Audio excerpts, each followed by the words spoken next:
What? Do I look as bad as I sound? I'm laughing about something else, but yes, we should announce at the beginning that Ed is not, uh, 100%. yeah, he's not operating on all. I was gonna say firing on all cylinders, but I don't really know what the equivalent would be. Full kilowatts? I don't know. Yeah, you're down a copper wire on your winding or something. Yeah, something. Don't know. Well, let's kick off this podcast because we were just staring at each other, waiting for the other one to speak. I'm Phil Royle. I am one of the podcast co-hosts here at wherever we are, and I'm the guy who says go to thewhatcar.com. No, I'm the guy who says that every single week and gets it wrong. Go to youtube.com/ at thewhatcar and watch us. You can go to thewhatcar.com and you can get the show notes to this, link in the show notes for everything that we're going to talk about. And if we do any blog posts, but right now it's crazy busy. You would not think summer was the busy time for It's us, getting to be. but it's insane. So there you have it. Watches on YouTube. Yes.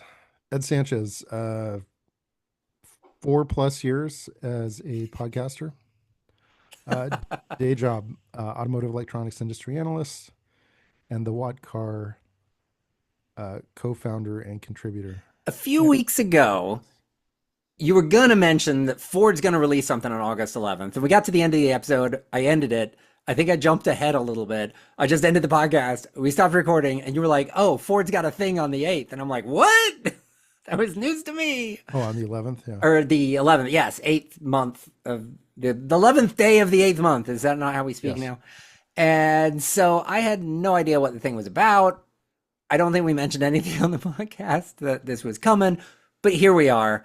It is now past the 11th of August, and Ford has released something. This was the Skunk Works thing that Jim Farley mentioned, that the California people were out between surf sessions, were going to design the next best EV. And now, on the 11th, assuming I'm correct, they released very detailed vehicle description and photos and specs and everything, right? Well, they gave a presentation, very high level, I would say. Mm. So they didn't show an actual car, but a concept of a plan, as the saying goes. Yes. Um, and lots of lofty rhetoric. You know, the new Model T moment. I think they said. Oh, really? Um, yeah. So long story short, this is going to be their new modular electric platform. Like you said, the Skunk Works. Send BYD and Geely back to China, I guess. Mm-hmm. Um, Right after Jim Farley said those are the best cars that he's driven for yeah, a while. the Xiaomi, yeah, which Yeah. he's a big fan of. So anyway, they kind of described the production process, the massive reduction in componentry and like production processes. Did I just say that? I think so. I'm a little interestingly 400-volt architecture. I know 800's like the new hotness, but because this is kind of going to be a value oriented um, vehicle, they're aiming for 30,000 for the pickup, which is I think a little ambitious, but Well, good and on them now for you've got to thinking of it. assume that's Yeah, 30,000 without any credits. kind Yeah, of credits, which is very ambitious. yeah, Before, it was like 30 would be 37. yeah, Now 30 has to be 30. yeah. So realistically, I'm thinking it's going to come to market for maybe 35, 36. But anyway, hopefully. So they they had this little morphing like animation that showed like different body styles. So it showed a pickup, a van, a two-row SUV, and a three-row SUV. So presumably those are going to be the initial variants that they're going to make of this.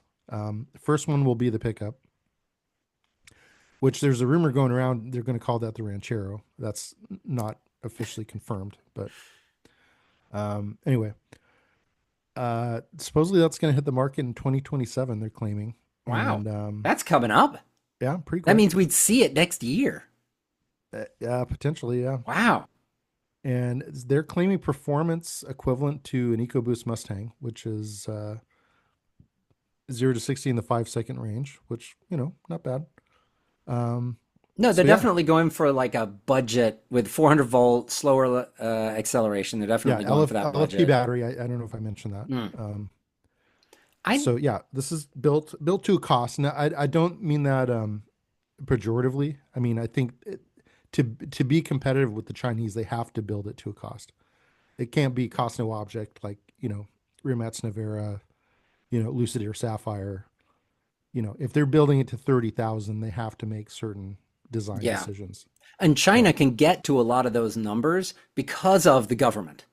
And yeah, they're very heavily subsidized. here the government is stepping back, which makes it more difficult Yeah. for them to be competitive with the Chinese Yeah. market, which is ironic. Which is where you could say, okay, so they introduced tariffs to offset that, and Hmm. the government can collect some money, and that the government's just trying to go about it a different way. Okay, I get that argument, and I can't, whatever. Yeah. It's the same thing either way, but I'm not upset about 400 volts.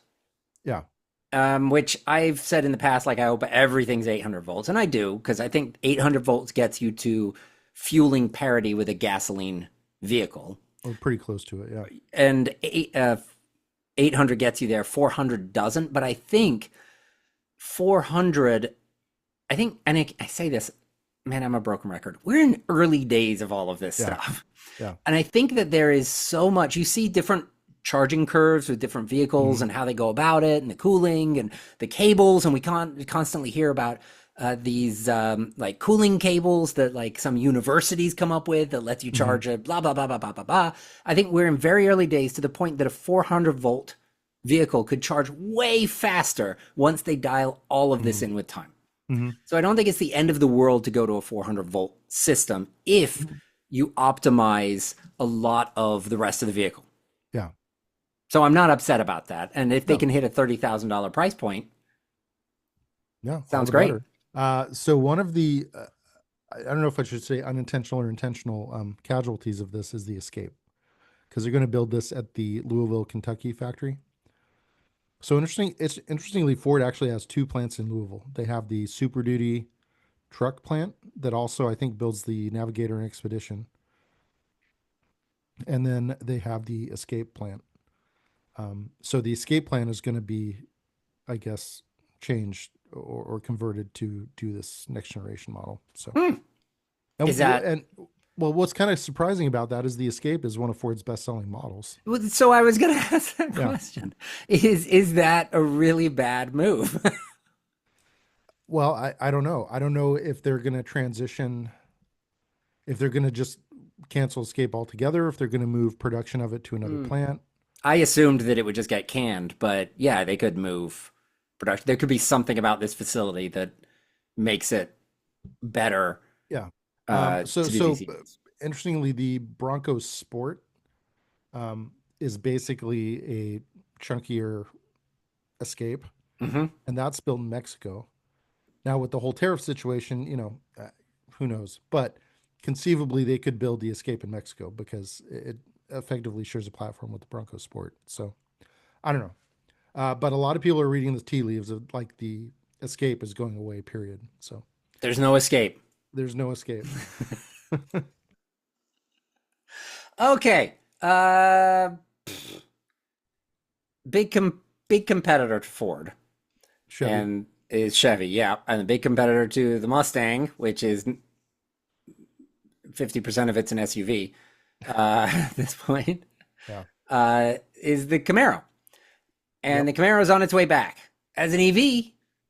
And I don't Mm. know if this article that, link in the show notes, I don't know if this one is saying it, but I saw another one that said it's basically it's going to be an SUV, EV SUV. It's going to be like the Mach-E. Like the Mach-E. Yeah. Possible. And it's probably anybody's guess at this point. Yeah, But have they said it's coming back? Like, I think this article quoted I believe Mark Royce, who's I think GM's North American president. Um, but I kind of wanted to unpack this a little bit because you could make the case that one of the Camaro and the Mustang's competitors is the Dodge Challenger and now mhm. Charger. and the Charger EV that was a smashing success, as we all know when it debuted. Um, and the Dodge boys were just not having it. They're like, yeah, no, we don't care that it's fast and all that. We want a Hemi. Yeah. And even they're even getting blowback from the Hurricane, which on paper, except for the Hellcat, like runs circles around the Hemi. But they still want the V8. So I mean, I'm wondering if it's going to be kind of the same thing with this, where if they try to trot out a Camaro EV crossover, if all the loyalists are going to be like, boo, get the pitchforks, So I think Ford got away with it a little bit. There were pitchforks when Ford did the Mach-E came Mach-E, out. Yeah. and Which ironically went on to become the better selling Mustang variant. yeah. So they had that blowback, but there was always, well, here's you want the V8 car, here it is. Yeah. That was always on the table. That was always there. And now, if they come back with the Chevy Camaro as an EV, possibly as an SUV, that doesn't seem. It seems like it's this. All they need to do is go back in the Wayback Machine to what Ford went through, but know that they would not have anything to fall back on of saying, "Oh, well, you want the V8 and the sports car." So, Here you go. but the difference with Ford is they didn't kill off the No, traditional V8 Mustang. that's exactly what I'm saying. Yeah. Is Chevy just needs to go back to that Wayback Machine, see all the blowback Ford got, and see that Ford could continue to say at that point, well, we've still got, look behind me, guys, we still got the muscle cars. Yeah. Yeah. Chevy couldn't say that anymore. Yeah. Is this just, are they not learning from the past for the blowback, or are they just prepared for it? I mean, in my day job, some of the things that we do is we know there's going to be blowback, and you just got to kind of do it anyway. And you grit your teeth and you prepare your talking points and you go. And you get through it, because you will get out the other end, because the sales figures will be there, but you still got to deal with the near term. Yeah, I don't know. I mean, I don't know if the Camaro demographic and psychographic is basically the same as the Charger, or it's different enough and they're open-minded enough to accept an EV, possibly an EV crossover Camaro, or if, they're just going to pull out the pitchforks and, march down, I don't know. Chevy Avenue. I don't know. I don't even remember the streets in Detroit, but like, pitchforks to the Rensen. Yeah. Anyway, I don't know. I mean, clearly Dodge made some, under Tavares, I might add, made some pretty major miscalculations about what their fans wanted and what they'd be accepting of. Hence why the Hemi is having a glorious rip-roaring return. And some, even though this isn't officially announced yet, some people believe it's just a matter of time before the Hemi goes back into the Charger. So, yeah, so Chevy, the Camaro wasn't super popular. It never really, the most recent generation, I don't think ever really took off. So, which is ironic because from a dynamic standpoint, it was arguably the best between Mustang, Challenger, yeah, whatever, in terms of chassis dynamics, handling. But it never really got the numbers. Hence them sales numbers, yeah. Yeah, hence them kind of killing the thing off. Yeah. And Dodge built, they had numbers, and they built their image around bad boy. Chevy hasn't really done that per se. Like they weren't, it wasn't like Camaro is the anti-establishment thing. If anything, they were just trying to build on the establishment. They were trying to build on what they'd already done.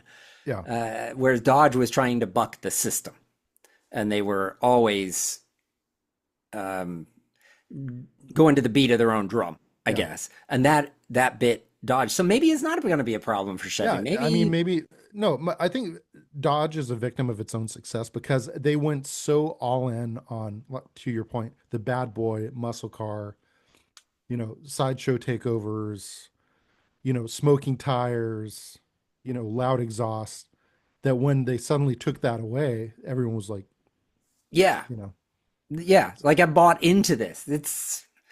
It's like if you ran with a conspiracy theory for years and then suddenly just dropped the conspiracy theory and said, no, no, uh, yeah, there's nothing to see here. People revolt from that. yeah, And that was kind of what Dodge had done a little bit, not to bring a political analogy into this. yeah. But yeah, This might work out for him. I don't know. so I started this thinking, yeah, Chevy, this isn't going to work out. Now I'm like, I don't know. Maybe it's worth it. Maybe it's worth a shot, just to bring, if anything, to keep the name alive. Yeah. Well, and they haven't said it won't be a coupe. So And it could like be both. it It could could be be, both, yeah, it could be a Chevy pickup and truck and also or a Camaro pickup truck to compete with the Ford Ranchero. so interestingly, as kind of a side note, GM just spent $800 million to upgrade their Tonawanda engine plant in upstate New York, which builds the small block V8s. So they're going to do a sixth generation small block, which we know for sure will go into the trucks, the full size trucks and SUVs, and the Corvette, but potentially also the new Camaro. Potentially, I wonder if they do, if they just follow Ford's yeah. playbook. I wonder if they bring the Camaro back as an ICE coupe and But then also a crossover. an EV crossover. Yeah, possibly. Well, the other thing too, and a lot of people made this comparison when Dodge just suddenly like the Hemi was like, okay, no more V8s. We're gonna sell you this, twin turbo straight six, which on paper is a very impressive and capable engine. But Intellectually, it's the yeah, right decision. But there's many things that are not the right decision intellectually. Or but yes, so that are remember, intellectually the right decision, but are not when you so deal with emotion. yeah, so remember about what is it like? Wow, like 12, 13 years ago at this point, when Ford first came out with the EcoBoost, and everyone said, "Oh no, customers aren't going to go for this," and Hmm. but Ford, and I think this was kind of a master play. They kept the V8. They're like, so they brought out the EcoBoost. They say it, has more torque, tows better, blah blah blah, this and that. But if you still want a V8, we still have that. Now, So I think that's what Dodge should have done is brought out the Hurricane and say, but we still have the Hemi if you want yeah, that. yeah, And the EcoBoost has gone on to be, I think, like 60% or more of um, their sales. yeah. I So know multiple people with the F-150 that went for the EcoBoost yeah, and tow with it, and it does great. yeah, But at the same time, I know people that have that, and then you get weird like wastegate issues. yeah, And there's a lot more complexity with it that as the vehicles age, yeah, you're suddenly towing 5,000 pounds and go into limp mode. yeah. And yeah, I don't Yeah. know. So anyway, yeah, we'll see how this works out. I don't know. Yeah. Anyway, Is it going to work out for Lucid? I don't know. According to some, maybe not. Uh, you cited this Jalopnik article. Yeah, I saw another one. I can't remember if it was Inside EVs or something like, "Can they get out of the Valley of Death?" Was the headline, I believe. The big numbers here is, and I'll read this article from, I normally write little bullet points, you do too, but I didn't on this because no time. They say the company lost, Lucid lost, in their Q2 earnings, they lost more than $850 million on revenue of $260 million, which, I don't know, that math is bad. When you when you look at that, your Yeah. revenue is 260 million, but it costs you 850 million to produce that. It delivered all respectable 3,309 vehicles in the quarter, which I mean that's Jalopnik calling it respectable. It's more than the Model S, I think. At least it was for the previous quarter. Yeah. Is also guided toward lower total 2025 production of 18 to 20,000 units, which you're not going to make. If you're selling 3,000 a quarter, you're not going to make it to 20,000 in a year. You need many more quarters in a year Yeah. if you're going to only produce 3,300. So the idea being they've got $5 billion in liquidity right now. 2 billion of that is in cash. So I don't know numbers. I don't know how that works, but there's another 3 billion. It's not liquid, but it is kind of liquid. Which gives them a runway to something like, I believe they said they can be self-sustaining till mid 2026 at this point. That's not a hugely long runway. No. And these companies are always right on the edge of bankruptcy. Look at Canoe. Bad example, went into bankruptcy. But Canoe was at that brink. When they were still going, I kept every quarter that we do any kind of reports on them, I'd be like, dude, do the math. They can make it to the end of the year. And then they go for another like 2 years. Yeah. And it kept going and going and going because they got influx of cash. Lucid has deep pockets in Saudi Arabia. Yeah. Saudi Sovereign Wealth Fund. Yeah. How much money, how many billions of dollars are they going to want to sink into this thing before they just say, all right, let's partner with somebody else, like, which is my contention. Let's go to Mercedes. Let's go to Volkswagen or whoever. I mean, Mercedes is the obvious one to me, but let's go to somebody like that. You've got the best technology. And in the Volkswagen way, it could be Rimac. I mean, Lucid has such good intellectual property on what they have. Nobody says these things are horrible. You might have, oh, well, you know, the screen isn't quite dialed in or, you know, whatever. Too expensive or. Yeah, but the tech, the underlying tech. Technology is like class leading, I would say. Yeah. So I think that they've got a good, when Fisker went out of business. Yeah. They went with a design of a company where they didn't own anything. They asset light. Yeah, asset light. They went and they had somebody else, basically, they designed the body, and then they had somebody else design or build the car. Somebody else supplied these parts. Somebody else did this. It seems like maybe they might have done the software in-house, which failed. But here, so when they went to bankruptcy, to finish that thought, when they went to bankruptcy, they really had no assets. They had nothing worth anything. So they had a company that they couldn't sell. All they could sell was the tons of cars out back that were about to get bricked that they paid for. That was it. Lucid has nothing probably produced in mass quantity, like a field full of cars, but they have this technology and probably patents on all of this stuff and real world proof that it works. They have got a company that is worth something. Maybe they can't sell vehicles and make money, but they, I think, could certainly sell the company. IP licensing. Yeah. But are they too in debt for that at this point to pay off? Or is the break even 50 years now on something like that? Yeah, I think they should have done like IP licensing a while ago and have that have been their main business. Kind of like, I would argue that's kind of what Rimac is kind of pivoted to, is they sell their technology licensing, and the Navera and all that is kind of a sideshow. It's kind of like, oh, look at what we can do if you have $2.4 million. Yeah. But yeah, I think most of their business is like technology consulting and like building, you know, software and technology stacks to spec for clients. Now I remember at one point, I thought Lucid had a deal going with Aston Martin. They did. I heard. Yeah. I don't know what the latest status of that is. Yeah, I don't know if that went to fruition or whatever, but I mean, there you're getting in bed with a good name, but not necessarily money that's going to make you. No, and the volumes for Aston Martin are probably even smaller than Lucid. Yeah. So I mean, if you're looking for volume play, I mean, I'm kind of with you. I kind of think Mercedes might not be a bad partner. But I think they could essentially take the Air, put a Mercedes badge on it. Well, and it would sell through the roof. One of those this could be blocky the Mercedes EQS next grills year. like we talked about Yeah, last I mean, episode. they'd have to, you know, pimp it out, pimp the ride a little bit. But I think the Air could be the next gen EQS. Yeah. I don't think they would have to do much. They skin it, they put in some internal component and some interior components, but I think the mechanics behind it, it's done.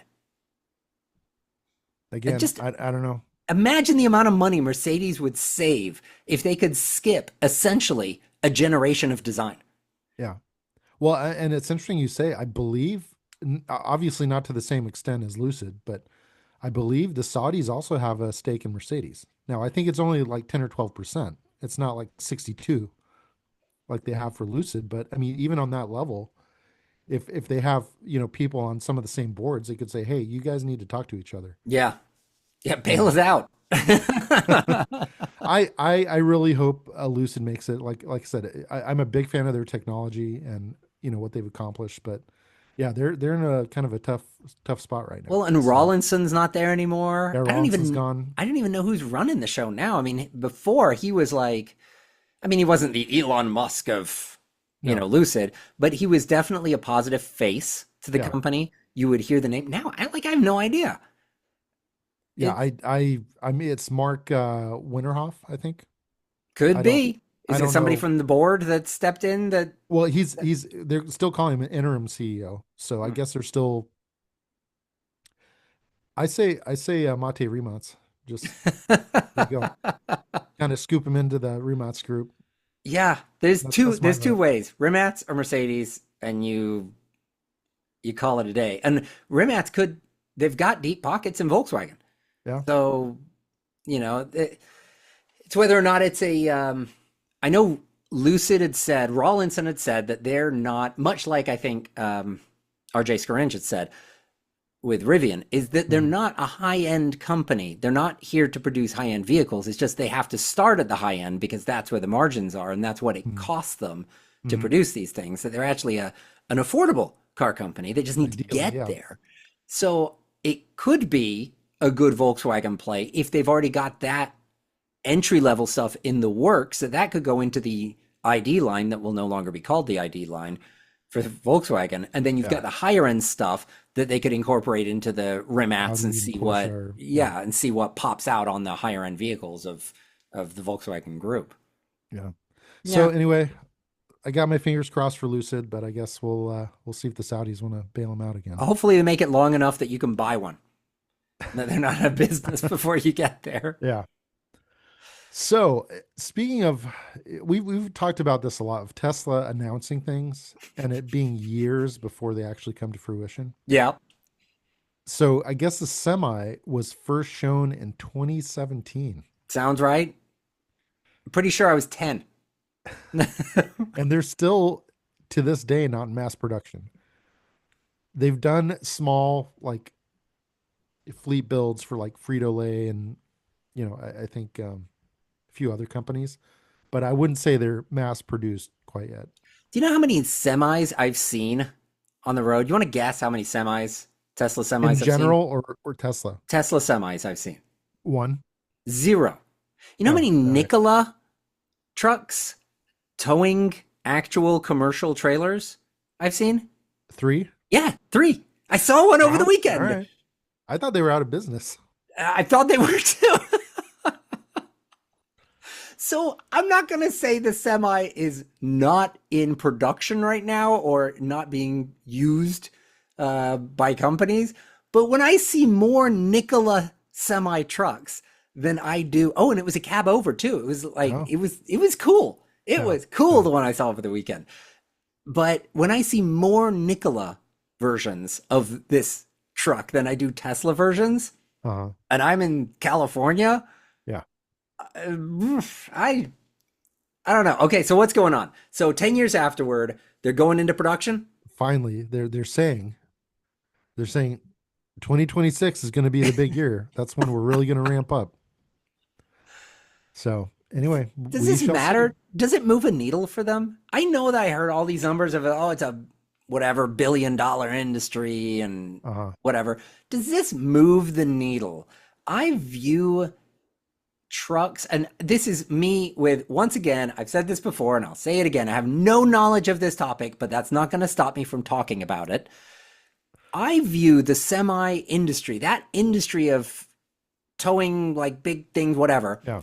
Road freight. Yeah. that when it comes to the vehicles is not going to be an industry of throw away the old truck, buy a new one. That's going to happen.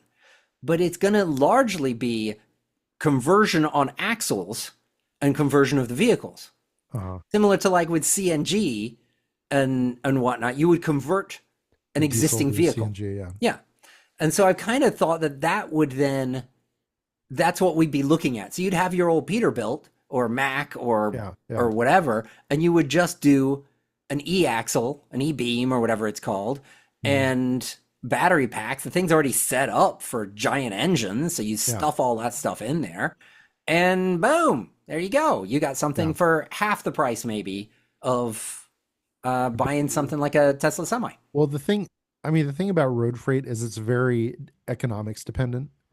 So i- if I think if Tesla could make the case that this thing really penciled out well in terms of cost of operation, so forth, they'd sell a ton of them. I I think there's still interest there, but you got to produce, you know. I think they could have a huge potential market, but if you're not making them, nobody can buy them, you know. Um, Yeah, and you can't so budget like we kind of know Tesla's numbers are never the actual numbers. They come no, out with one, they say one thing and then they produce something else. So it's really hard if you're a company and you're trying to line item all these things to go, okay, well, Tesla Semi, I'll put this in and I'll put it in at, 200,000 or whatever it was that they said that a truck could cost. But then you don't know when it's coming out uh-huh. and you don't know really how much it's going to cost. You're guessing. It's it's kind of a hard sell. And I would have thought after so many years, you just go and you buy. There are other electric versions of trucks if you're going to try them. Volvos, Mercedes, yeah, So Freightliners, yeah. why are you going to hold out for Tesla on this? I don't know. I'm And kind of biased against Tesla because of things like this exact thing of over let's announce promising, it. under delivering, Yeah, yeah, let's announce it. 10 years later, we'll say that it's still coming. None of the prices or any specs or anything, we're not going to tell you. Definitely not going to live up to what it originally was. It's time and time and time again that uh-huh. they do this. So I just go into this like, boy, I couldn't put any faith in that coming in production next year. Well, like I said, put up or shut up. You know, if you're gonna do it, you're making all these claims. Let's see it. But if they That's kind of don't, how I feel. everybody gives them a pass. They've turned this into such a joke for hitting production deadlines that everybody's like, yeah, yeah. They Yeah, it's just Tesla. don't, You know, yeah, like they just get yeah, a pass. I It's know. ridiculous.